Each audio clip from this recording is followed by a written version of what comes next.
ladies and gentlemen, today we're going to be talking about HOAs. I got the idea for this one actually from Oscar because he had a lot of questions the other day for me about HOAs.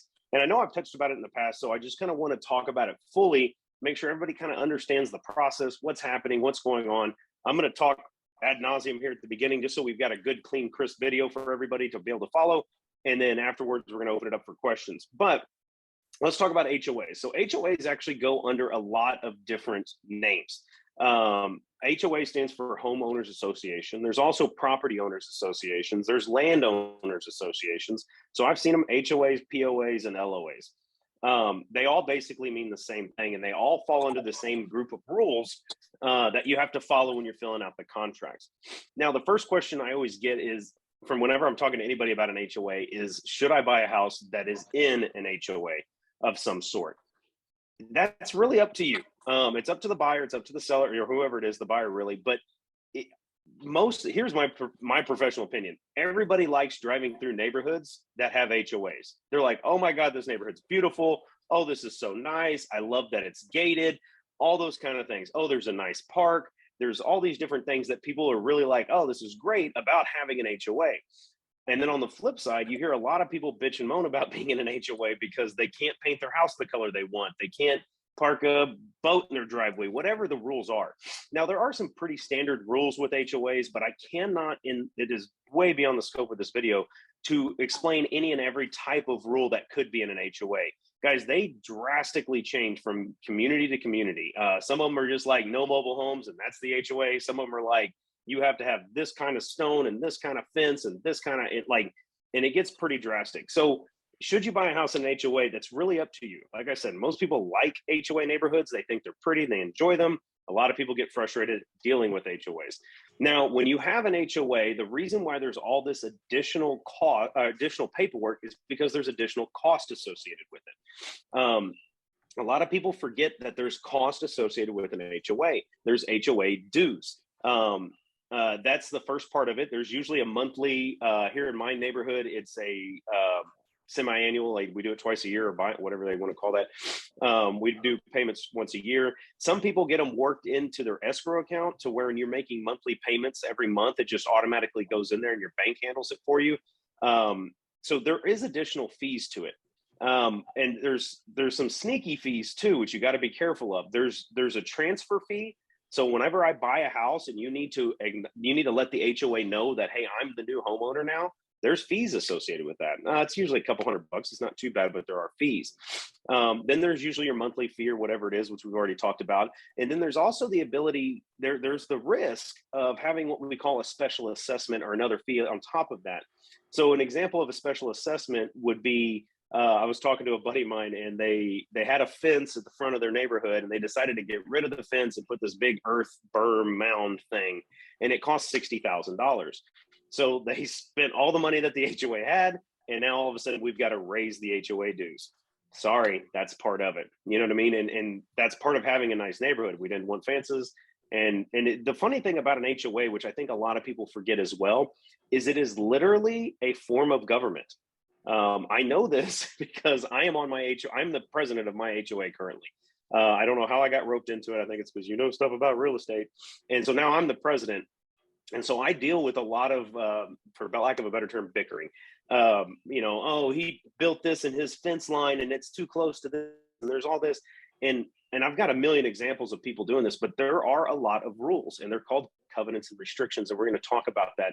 When you're in an HOA, there are rules that you have to follow, whether you like them or not. Yes, they are a government. They can come down on you. They can assess fines on you. They can foreclose on your house if you don't pay your dues or don't listen to them. So it does follow in that one. Now, they can't supersede any other laws that are out there. They can't, supersede the state of Texas or anything like that. But unfortunately, you have to abide by those rules or they can take your house away. It's an extreme example, but it is possible. I've never known an HOA to foreclose. Personally, I've seen it a couple of times at the foreclosure auction, and it's usually like a tertiary lien or something like that, but it's not that big of a deal. But it can become a headache in a lot of legal action. That tends to be where it goes. Most of the time, what I noticed with HOAs, not mine, but like other ones, is we decided we wanted to paint our front door red.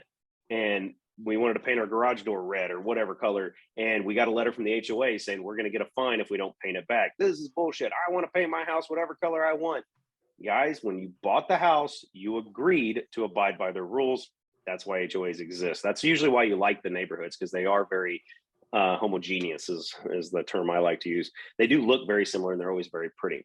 So whenever we're looking at an HOA house, first and foremost question is how do I know what houses are in HOAs? Well, it depends on if we're representing the seller or the buyer. If you're representing the seller and we're selling a house that's in an HOA, just ask them. They know.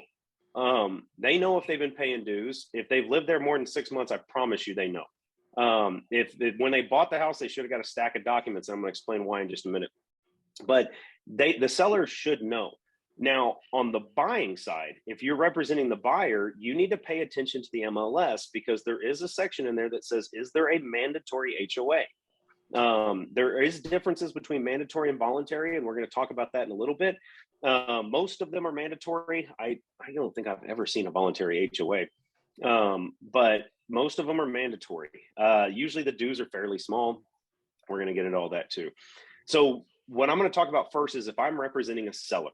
I've got a seller that wants to list their house with me and their properties in an HOA. Thank you so much for telling me that. We've got a lot of information we have to fill out. The first and foremost thing that I like to fill out, now this is not a TREC requirement. However, the San Antonio Board of Realtors does require it. They don't really check, but if they do catch you, they will fine you for not putting it up there. So make sure you do that. Central Texas, I know, requires it. And they're a lot better about catching people. And then, ABOR, all these guys, the bigger ones, they tend not to catch you because they don't have enough police force, but you want to do this. So I'm going to share my screen real quick. And the first thing you want to do whenever you're sitting down with your client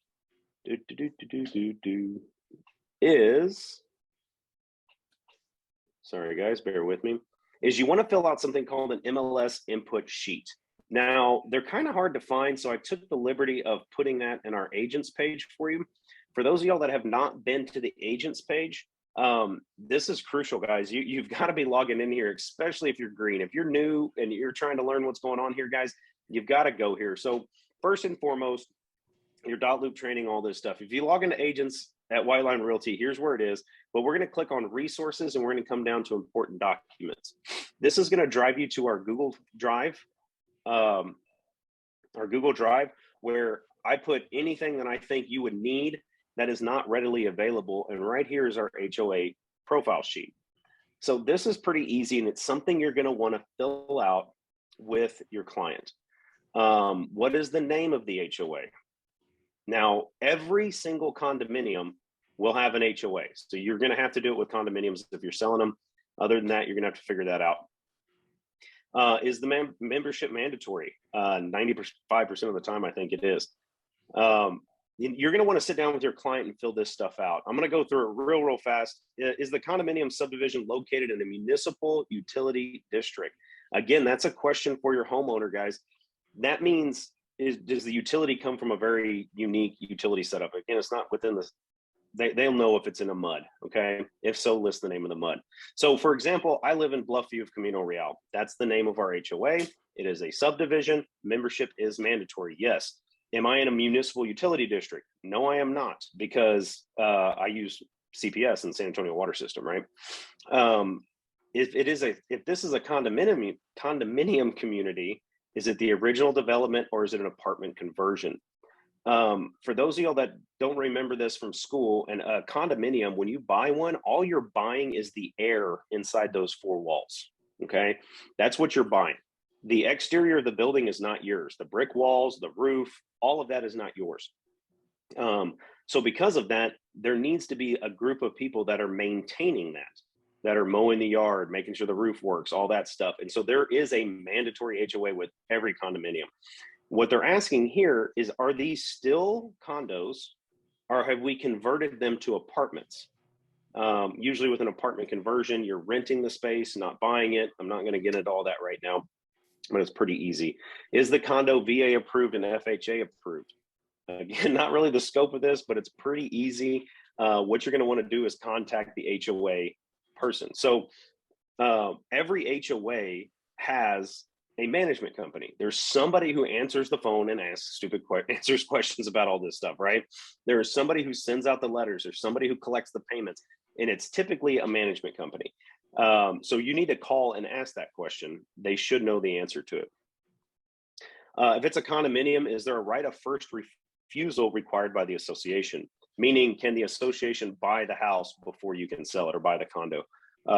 Again, go back to your docs. That's old information. And by the way, that I've never seen that happen ever. Association fees. How much does the association charge? I just wrote the check for mine. I pay $264 every 6 months. So what I would write in there is, I would write in there, what is that, $528?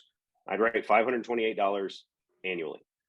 The transfer fee, like I said, once we transfer this, they charge a fee for it. Like I said, it's usually a couple $100. You're going to want to ask. Again, you may not be able to get this information from the homeowner. They probably don't remember it. So you're probably going to have to call the association. Mandatory deposits of any kind due at closing. Sometimes they say, hey, like those are usually the really rich neighborhoods. They're like, hey, you need to put like $5,000 down because, you know, we may decide to do something and we don't want to have to pester you for it. The resale certificate neighborhood doc fees. Again, when there's a transfer fee, like they're going to charge you $300 to put your name on the record now. And the certificate neighborhood doc fees there is a stack of documents that you're going to get. Most notably is the covenants and restrictions, but there's a whole bunch of other stuff. Sometimes they mail you copies of these. Sometimes they mail you a flash drive. Sometimes they just email them to you. There's fees associated with the first two. Obviously, they're going to charge you for the flash drive. Usually these neighborhood doc fees are little, $20 or something like that. It's not too bad. Who pays the doc fees, buyer or seller? That, I don't think, I may be wrong on this. I don't think the HOA actually sets up a term for that. I may be wrong. I don't know. I've never really researched it. Typically, the buyer pays for the doc fees, in my experience. Again, everything's negotiable. Are there any fees, special assessments of any kind that are coming up? Guys, a lot of times they'll say, hey, my HOA, we're going to add a pool and we're going to hit everybody with a special assessment of $10,000 so we can build this pool. You have 1 year to pay it, whatever.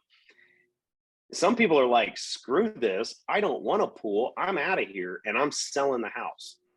There is still a special assessment that you need to advise the buyers of. You need to say, yes, there is a special assessment coming and it's due at this time, and you need to write that in. What's the name of the management company? Ours is AAM. I can't remember what it's, asset something management. What is their address? Do they have a website? Most of them do nowadays. Who is the contact person? Their phone number, their email. And then what amenities and service does the HOA provide? Very popular ones: picnic areas, playgrounds, gated communities, guarded gate, guarded control, right? We have a security that runs around. Is there a party meeting room? Things of that nature. If you go out to like Myers Ranch and New Braunfels, they have like 90% of this. It's like they have everything. They have jogging trails and parks and exercise rooms and whatever. So you're going to want to fill this out before you list the house, guys. The MLSs want this document put in the additional document section on your MLS listing. It's for ease of use. It's so everybody knows. It's very, very clear. When you're adding in the listing into the MLS, there's some questions. Is it mandatory? Is it this? And if you have this form filled out, you'll be able to answer all of those questions very easily in one place. Scan it, throw it in the MLS doc. A lot of people will throw the house in the MLS and come do this later. I think that's really dangerous and kind of lazy.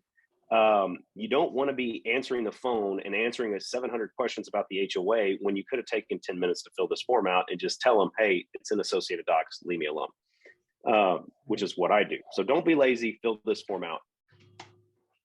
And again, guys, this one is located in the agent's page at agents.whitelinerealty.com.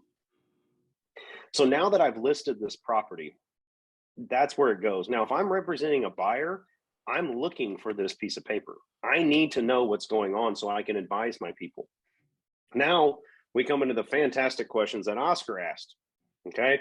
So when we're filling out a contract and it's got an HOA, there is that checkbox. Let me see if I can find it real quick. Oops. Track 1 to 4. Dang it. What in the heck is that? What am I doing? Is there like a database or an online website where you can find the HOA? That's the trouble I have sometimes is finding actual.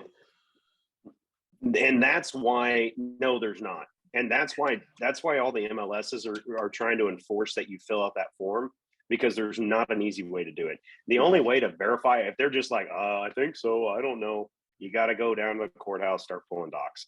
It's a pain. I really don't want to go into that because it's kind of tricky, but you should be able to know. I mean, I have never had anybody not know if they're in an HOA, but it is pretty important. So I have one when you're filling out. Oh, I'm sorry. I was going to say I have one, a voluntary one. I know you were saying you hadn't come across one that was voluntary. And right here in Seguin, actually in the Glen Cove neighborhood, they have a voluntary HOA. It's only a $200 annual voluntary. And honestly, what it really does is give you access to the boat ramp. But I was having trouble finding a contact. I don't know who to contact for that info. Well, yeah, and that's the tricky part, right? So the owner should know who's doing it. If not, you're going to have to end up going down to the courthouse to figure it out. And yes, from what I've noticed is if I ever see a voluntary one, it tends to be something that they got a restricted access to something, and if you pay the dues, you get to do it. So yeah, $200 a month, and you get the key to unlock the gate to the boat ramp. I've seen them before with pools. Like you get the little key fob so you can actually go swimming if you want to. Termination option, title, commitment, survey, objections, title policy, Tidewaters, property conditions, seller's disclosure, property as is. Sorry.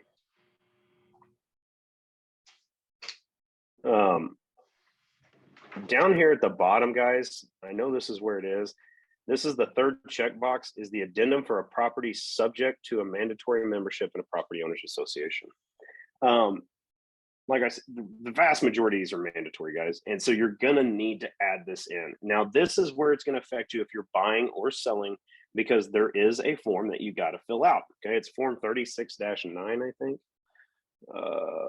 What does this say? Am I right? Yeah. 36-9 is the name of the TREC form that you've got to fill out. If you're buying, selling, doesn't matter. Whoever turns in the contract needs to add this piece of contract with it. By the way, please notice, this says not for use with condominiums. There is a condominium a membership property association form. They're basically the same thing. It just changes a few of the details, because with condominium memberships, like it's very clear that there will be groundskeeping, like who's going to mow the yard, right? That's very clear. Usually with HOAs, like you mow your own damn yard, right? That's your problem, but they'll mow the common spaces. So things like that. But so let's talk about this. So city and street, guys, you put the address of the property there, and what is the name of the association and a phone number. Again, guys, most of these have websites. You can go in there, find it, look it up. You should be pretty easy to find. Just Google it, right? So the next part is which one of these 4 docs are we going to have? This has to do with all the documents associated with the HOA, the covenants and restrictions, fee schedules, all of that business. We have to find out who is going to get that information, like whose job is it to call the HOA, number one, and who's paying for it, right? Because there's always fees. Everybody nickels and dimes you, right? So that's what it is. So here we go. So the first one is within blank days of the effective date of the contract, shall obtain, pay for, and deliver the subdivision. The seller will do it to the buyer. Okay. So within 5 days, I'll contact them as the seller, and I'll get it to you. Okay. Usually, if I'm representing the seller, I ask for those documents because they should have them somewhere, and I will put them in associated docs. Just because I don't want anybody asking me. Now, that's usually not acceptable for the close of the contract. You're going to have to make sure you have updated docs, so you will have to do it again. Usually there's not much updates, but Some people are very weird. Like I want to make sure that I can put a 50-foot flagpole in my front yard. Okay. that, that, so if I have it ahead of time, then that person will be able to read through and find out if they can do that. I want to raise chickens in the backyard. Again, that's technically by the state of Texas, you can raise chickens in your yard. HOAs usually say no, so on and so forth. So that kind of helps. The second one, guys, if you notice section 2, the buyer shall obtain, pay for, and deliver it. Okay, so that's the first one is the seller. Second one's the buyer.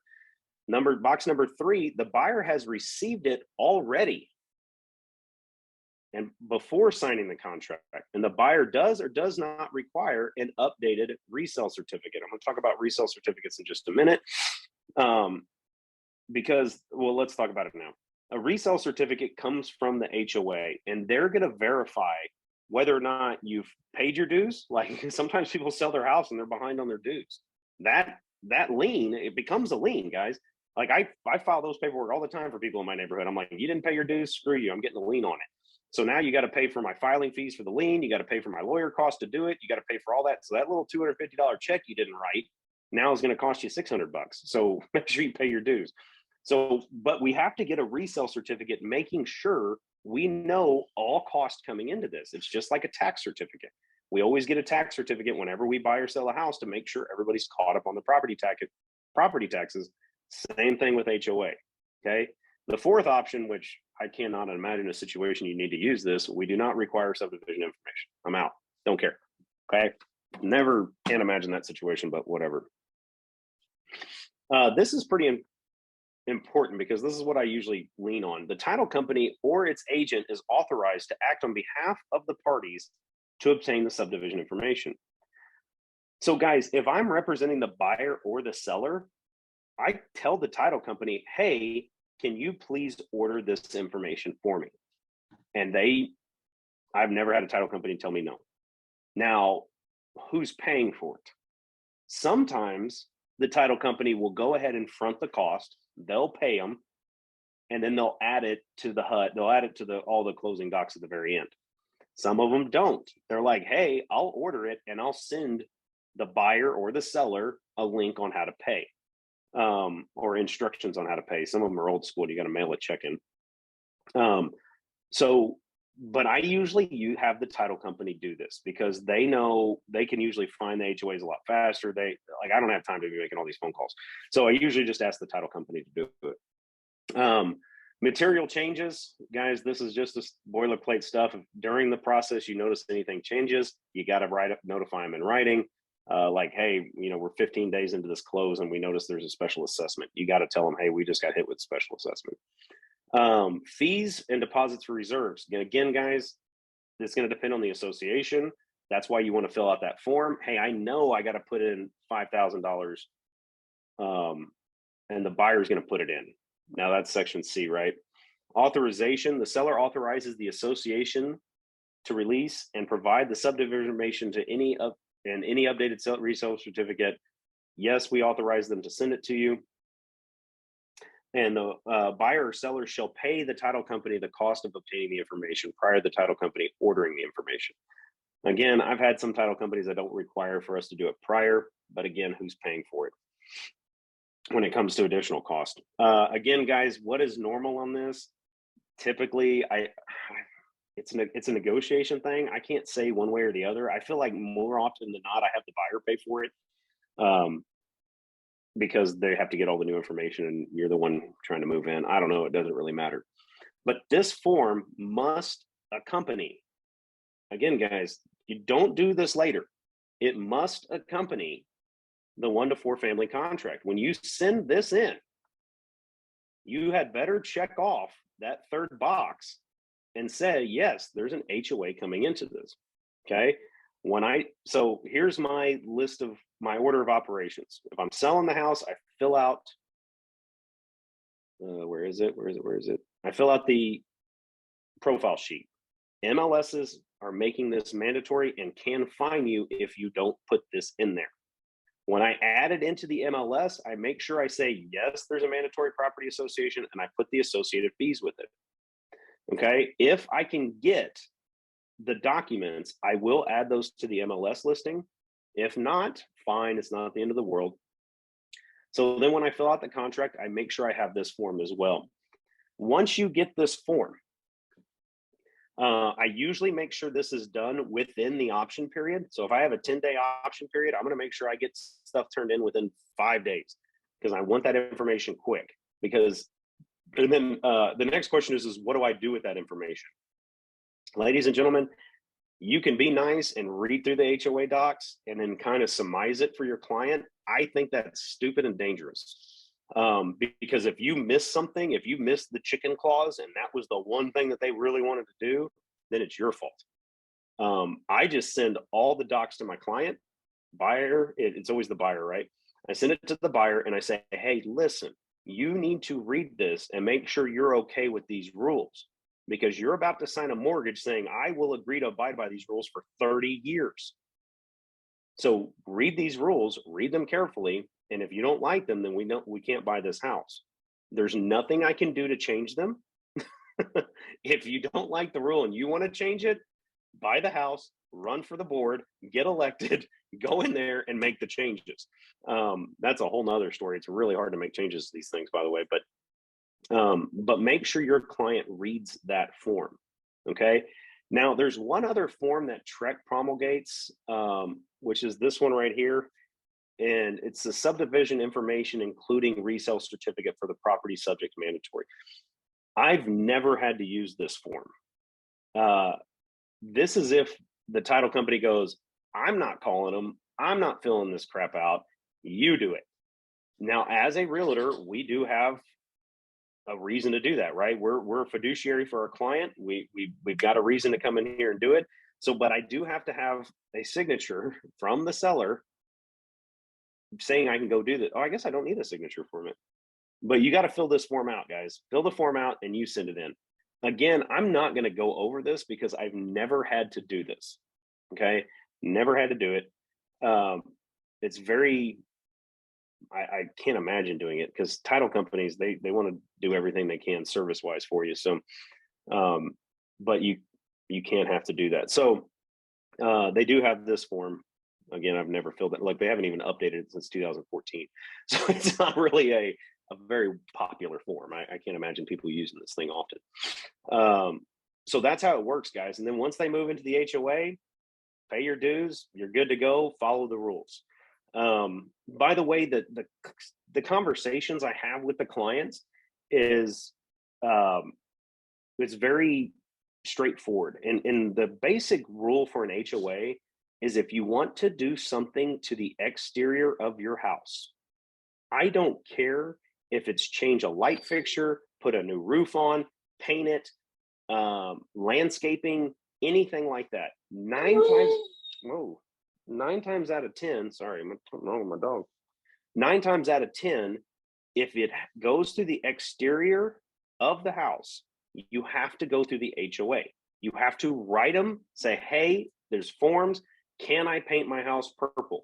And you send it. Usually there's an architectural control committee and you send it to them and they say yes or no if you can do it. There's a lot of stuff that you have to consider when doing these setback lines, whatever the HOA deems as appropriate. One thing that I run into a lot is sheds. Somebody wants to put a shed in the backyard. Well, most of the time the shed's got to match the same kind of roof, the same kind of style, you can't just go buy a Tonka shed and throw it back there. They're going to get mad at you, right? So those are all the things so anything on the exterior of the house. Now on the inside, if you want to paint your walls blue, I don't think an HOA cares. I've never run into an HOA where that's part of the covenants. The only thing that I know of that I've heard of is if people want to run a business out of their house. That tends to be problematic with HOAs. Usually work from home is not running a business. Running a business is when you have clients coming here. Let's say I want to do a massage thing and I change one of my rooms to a little massage thing and I have people constantly coming in here. That usually HOAs frown on that. They want to try and keep the traffic down. They don't want random strangers coming in here. It's a security issue. They want to make sure, that all the neighbors feel safe and you don't just have some other thing. So anybody that usually brings in, that's the only thing interior wise that I think you can get in trouble for. But But for a general rule of thumb to explain to your clients, if you want to do anything to the outside, you need to be aware of this. I also let them know that special assessments are a thing. A lot of people go, well, how do I know I'm not going to get hit with a special assessment coming right out the gate? And I said, well, there's two ways to do that. One of the things you can request is, I would like to see y'all's financials, and you can get a financial report from the HOA. If you look at my HOA's financials right now, it shows that we have $238,000 or something in reserves, like $238,000 that's just literally sitting there in case something goes wrong. If I see high reserve numbers, there's probably not going to be a special assessment. There's probably not going to, if I got, if their reserve account has $63 in it, I'd be a little bit leery. I can't guarantee anything, but then I would definitely want to talk to the association, and I would want to talk to some of the board members. You do have access to the board members. Please remember, they're volunteers. I do have new buyers call me as the president of my HOA asking me questions. They're usually just like, hey, I want to do this, this, and that. And, I'm like, hey, that shouldn't be a problem. Or, yeah, that is a problem. So if you think there's something like that, ask the question, because HOAs, guys, again, you cannot ignore an HOA. It's a government. It's a government. So you know how it is, man. You probably won't hear anything for a while, but then all of a sudden you're going to get popped. It's like paying your taxes. You don't pay your taxes, nobody says anything for a while, and the next thing you know, you're in jail. So make sure you figure this stuff out. So I think I've covered everything I need to cover on this. Does anybody have any questions? Or that's basically the nutshell.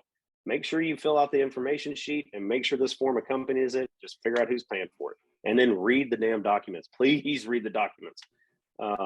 So many people just skim over it. Oh, it's a nice neighborhood, and they just throw it away. And then they're mad because they can't put chickens in their yard. Yeah.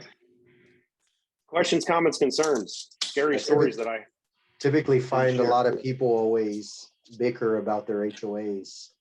I'm like, well, did you spend the time reading? Oh, people hate HOAs, and I don't know why. It cracks me up. I mean, people are always mad. It's really funny. There's a lady that what is that? Okay. There's a lady that I'm friends with here in my neighborhood, and she's she bought a shirt that says defund the HOA, and she's mostly screwing about, right? And she loves giving me a hard time. But the problem is my neighborhood's pretty, man. I mean, if you drive through it, we've got beautiful oak trees and all of these parks and tennis courts and all this kind of stuff. But every 5 years, we got to resurface the tennis courts because they start cracking. It's like, do you want your tennis court to look like shit, or do you want your kids to be able to go out there? Yeah. We got to change the light bulbs on the tennis courts. We got to make sure that, once a year we send out this crew that goes and make sure all the screws are tight on the playground equipment, so no kids fall down and hurt themselves. And so there are fees. I mean, who pays to water the yard in front of the park? Who pays for the security lights? Big ones are always the gates. Usually any kind of gated neighborhood is going to have higher HOA fees because you got to make sure that gate's working all the time, because if that gate breaks, nobody gets in, right? So that's frustrating. If the gate breaks, you got to have that thing fixed quick. Second thing is, if you gate a neighborhood to where you've completely blocked it off for all through traffic, which the fancier ones do, then you are now responsible for the road maintenance. I used to live out at the Bandit out in McQueenie, and that was the big thing. I mean, we have one gate and one road, and we had to pay for the roads now. The county's not taking care of them. The city's not taking care of it. So, and it was really frustrating because there's a golf course out there, and all these 18-wheelers full of beer or, sod or whatever they're bringing in for the day are tearing that road up because it's heavy. And so we were constantly repairing the road, constantly. And that's expensive. Road repair is expensive. So that's where the majority of our money went. So, the nicer the neighborhood, guys, you're probably going to have an HOA. It's just part of the deal. And if you want to bitch and moan about it, then go buy some place out in the country. I mean, it's just, sorry. It's living in an HOA. Build your big, beautiful house in the middle of nowhere and nobody's going to bother you. Mm-hmm. So, but I will say this. I was on the HOA board when I lived at the Bandit, and I'm on this HOA board. So I've got experience with two different HOAs. I've never known anybody on a board that is just a vindictive, horrible person. Now, I see it in the news. There was some HOA out in Florida that's embezzled I don't know, hundreds of thousands of dollars. I can't figure out how they do it. If you figure out how they do it, let me know. because like I can't figure. It's like because there are so many checks and balances. I'm telling you, like our financials are audited. We got to send all this stuff into the state. I mean, there is all kinds of like follow rules, and there's a ton of laws, guys. I'm telling you, there's a ton of laws that you have to follow as an HOA, and so it's. But I don't know. Like normally, I will say as the HOA president, 95% of what I deal with is just people bickering. Yeah. Just people bickering, you know, who's going to change this fence and all this kind of stuff. And it's funny. Now, I will say this, there's been a couple of rules that have changed as of September that we had to address as an HOA that I do think is important because we are in the state of Texas, right? Number one rule that changed is in September of this last year, the state came out and said, hey, you have the right to build a fence entirely around your property. Okay, that's new. I know it sounds weird, but that's new. Usually HOAs, the typical rule is you can't build a fence past the front elevation of your house. So, you know, when you drive through a neighborhood, you don't want a chain link fence running right up against the street like you would on the south side or something like that, right? Well, Texas just said you have the right to do it. If you want to build a fence all the way around your property, you can. Now, what we did as an HOA is we dialed that rule in. It's like, yes, you can do it, but your fence has to be constructed of this kind of material. It can only be this tall, blah, blah, blah, blah, blah. So we changed our rules to address that law change. Another weird one that came up, which we can't really figure out how to address, which is kind of funny, is that it is now appropriate. It is now legally protected that you can leave up religious displays. And there's nothing that you can do about it, right? So, and you can leave them up year round. So the question is, which of course the state didn't really clarify this, is like, does that mean you can leave, a 12-foot inflatable Santa in your front yard all year long? I mean, is that a religious display? I don't think Santa is, but technically he's a saint. So Saint Nick, I don't know. You know what I mean? Yeah. It's like, so it gets weird, and you know, there's always going to be fights, and there's always going to be, are Christmas lights considered a religious display? I don't know, you know, and those are the kind of things you fight. Those are the kind of things, you know, and I just make sure my clients understand that if you're going to leave Christmas decorations out, you're probably going to catch shit. And if you want to make sure like, oh, but I legally have the right, great, but they have the right to dial that in even more. And you might want to make sure that you understand what's going on before you get in there, because otherwise it's like getting sued, man. I mean, you don't want to get into a legal battle with anybody because everybody loses. You know, lawyers are the only people that win. Yep. So you want to just be careful and make sure they read it. So in terms of work for the agent, really all an HOA entails is a couple of extra pieces of paperwork that they have to fill out, and maybe a couple phone calls. Couple phone calls, couple pieces of paper, and just make sure your client gets those documents in their hand. And just make sure you're able, like, because last thing you want is coming back and being like, oh, Oscar never told me that this was an HOA. It's like, here's the email, here's your docs, here's everything. I put everything in .loop, guys. Everything goes in .loop. So I put it all in .loop and I send it all to them. So now I've got record that I can find the files quickly if I need to. I've got record that I send it to you. I make, a record that you initialed all this stuff. It's all in there. But just my biggest thing is just don't be lazy about it. So many people hate dealing with the HOA because, they're volunteers, right? So unless they have an association manager, nobody's working 8 to 5.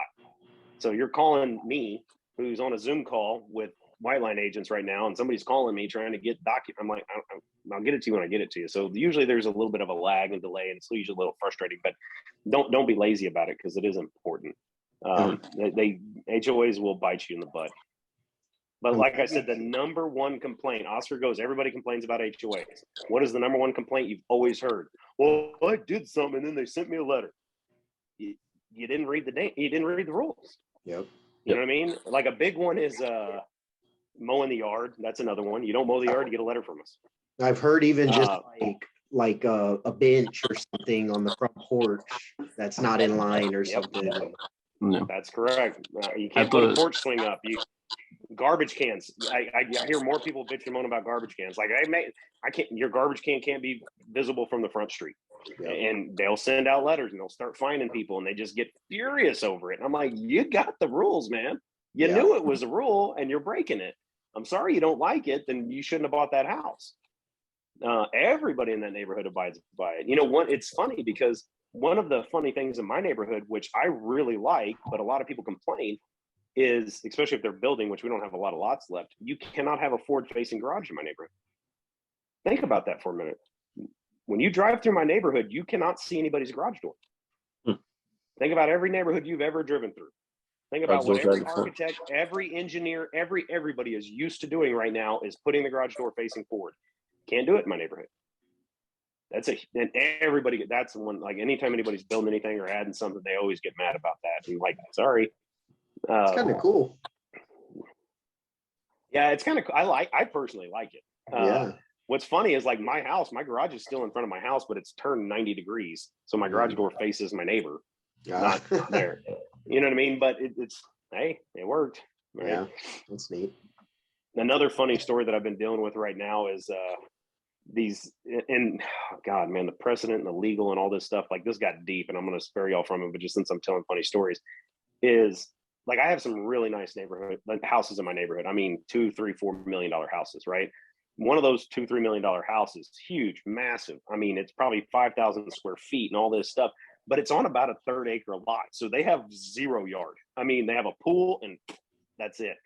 Well, we have a setback in our neighborhood, which most HOAs have some sort of setback. Like you can't build anything from the 10 foot from the back of your fence, the 10 foot from any side of your lot. You just can't build anything or whatever, right? I think ours is 10 or 15 foot from the back of your lot. Well, they wanted to build a playground. Okay. And they've sent the design, the plans, the architecture. And when I say build I'm not talking about the little rainbow one with the, red and yellow. They want, like, this thing is a monstrosity. I mean, it's about 25 feet tall. It's a house. Like I could move into it. It's huge, right? And it's for their kids. I was like, I wish I had that kind of money, but right. So they run it. So the ACC is the definitive on this. Okay, so guys, for those of y'all that don't know, there's an HOA and there's an ACC typically with all of them, the Architectural Control Committee. For the longest time, there was no oversight. The ACC could approve or deny with whatever they wanted. Okay, the problem is the ACC didn't have any teeth. They didn't have any money. So if they got into a legal battle with somebody, they'd have to come to the board and ask us, hey, can we have some money because they're trying to sue us? Okay. With that September law change, it gave us oversight over the ACC. So now we can tell them to knock crap off. But even then, we can still get into this. So here's the story of an HOA, just to let you know how deep this goes. This was before the law change. They went to the ACC, they got approval. So now they got approval from the ACC and they went to build. It turns out that the ACC missed that setback. The neighbor's pissed, right? Now we're bickering. So he comes and he goes, I'm about to sue you guys because you violated this. Whoa, whoa, whoa. He came to me saying he was going to sue me, right? And I'm like, no, you're not, because I didn't approve that. You got to talk to the ACC. Now, do I want the ACC guys getting sued? No, because they do our neighborhood a service and we're going to try and protect them. But we got into this big legal battle. I mean, lawyers, this cost the HOA thousands of dollars because we had to go back and forth to figure out, can they build it or not? Because they began construction. They were $20,000 into it. They hadn't even finished it yet. They had poured a slab. They'd put all these things up. They'd done all this. And that's how we noticed where it was going to be. And then one neighbor was pissed. End of the story was we didn't, because they were approved and because there was significant financial expenditure based on the good faith that the ACC was correct, we didn't ask them to tear it down. We allowed them to continue to build it. Now that did expose us, just in case you're wondering about all the legal, that homeowner can still sue us. He can go get a judgment and he can force them to tear it down, but he's going to spend a ton of money trying to get them to do that. However, now I've got one happy family and one pissed family, and one family thinks I'm the devil and the other family thinks I'm the greatest thing ever. So it's just bickering. Just why don't you put yourself in that situation? I can tell you 100 stories like that. I don't know if I could marketing, do that. buddy. Marketing. Yeah. Everybody in my neighborhood knows who I am now. Yeah. And everybody in my neighborhood knows that I sell houses. So guess what? I'd say the average house price in my neighborhood somewhere around $700,000-$800,000. Nice. If I pick up a couple sales out of there, which I already have, it's worth it to me. Yeah, and it's really not that much trouble until something like that happens. Yeah. Yeah. And I'm pretty good about keeping a level head. So I usually calm everything down. Yeah. But on the flip side of that, I've had a lady calling me and raising holy hell because some neighbor's cat was getting into her yard and peeing in her flowers and killing her flowers. And I'm like, shoot the cat. I'm not animal services. I can't control somebody's cat. You know what I mean? Shoot it. Teach them a lesson. That was my answer for that one. Probably a little less sensitive. Yeah. I typically try and stay away from HOAs, but, personally, but yeah, with, all the properties we sold prior, we never dealt with HOAs. So getting an understanding on the documents and just how the whole rundown and everything is, that's definitely helpful. Yeah, good. I'm glad it helped. Like I said, you just gotta, it's the same with everything in real estate. You just over communicate. Here you go. Here's everything. You read it. Yeah. I will say just a general rule of thumb, guys. If it's not a contract, don't try and interpret it. Don't interpret it for your client. Let them read it. It even says that on the contract. It's like, if you want somebody, you should get a lawyer to read this with you. Yes, we understand the contract, but guys, I very seldomly interpret any of those kind of documents for people because it'll bite you. Yeah. I don't want anybody saying Colin said, because then I'm in trouble. Yeah. Cool. So, all right. Well, the good news is it's early release in Northeast ISD yet again. So I got to go pick up my kids here in a minute. So y'all have a great day. Let me know if you have any questions. Thanks, Colin. Thank you.